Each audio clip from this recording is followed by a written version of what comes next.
Okay, so don't normally do videos anymore because yeah, busy times and stuff. But because watching the new series of Doctor Who, and of course all the pantheons coming through and things going on with all that stuff, and the toy maker, and then you got Maestro, the child of the toy maker, all that going on. They're all part of the pantheon. People know the pantheon as gods and stuff. So it got me rewatching Sarah Jane again, and of course you got the trickster. Now he's a massive part of Sarah Jane. He's in it pretty much all the way through every single series, near enough. And now the trickster is a pantheon of discord. Still part of a pantheon, but we're not sure if he's part of the pantheon that the trickster's part of. No, sorry, not the trickster. That the toy maker's part of, or Maestro's part of. But if they are, I am hoping the trickster comes to Doctor Who. Now, probably won't, because it's a different artist, different writer, and all that stuff. But the trickster would be an amazing part of it, and would make sense because it feels like the timeline we're in for Doctor Who at the moment isn't right. There seems to be so many things that are happening which just don't make sense. Things aren't going correctly in the ways. There's loads of fourth wall breaking. There's songs and stuff which would not normally be in Doctor Who. It feels like we're on a different timeline, a different path. And the one thing the Trickster does, he changes timelines. But the only way he can change a timeline is if someone gives their blessing. Now, usually the Trickster only appears for people who are about to die. And then he gives them a deal. I can take your life to save you, but someone else has to die in your place. So in one of the episodes of Sarah Jane, the one I'm watching right now, is what happened to Sarah Jane.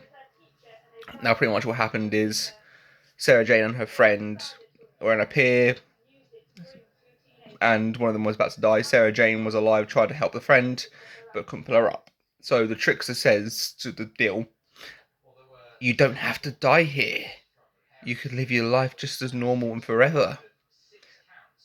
But I need your blessing." So she gives a blessing because, of course, she doesn't want to die. And in exchange, it swaps her life with Sarah Jane. Now, the only reason that someone knows that Sarah Jane still exists is because she had a box. Now, this box played a certain music as such. And in the newest episode of Doctor Who, not the newest one, but on the Devil's Cord one, you hear the same music inside Ruby's heart as such. Because it plays out. Maestro knows there's something wrong because he's like, this ain't right, something's wrong. So it's making me think that the trickster might be the one who waits. Only reason I'm saying this is because the one who waits, he waits until someone's about to die. He waits to make a deal. And his whole deal is to destroy the world. And the reason I'm bringing this up is because in the episode of Whatever Happened to Sarah Jane, because Mr. Smith, which is the computer that Sarah Jane has, sees a meteor that's going to come to Earth to destroy Earth. Only Sarah Jane knows about it, and so does Luke, which is Sarah Jane's child, which we've seen in Doctor Who before, in the one where Davros, the Daleks, all stole the Earth and all the planets to make a big deal, which the Doctor stopped. But yeah, leading off from that,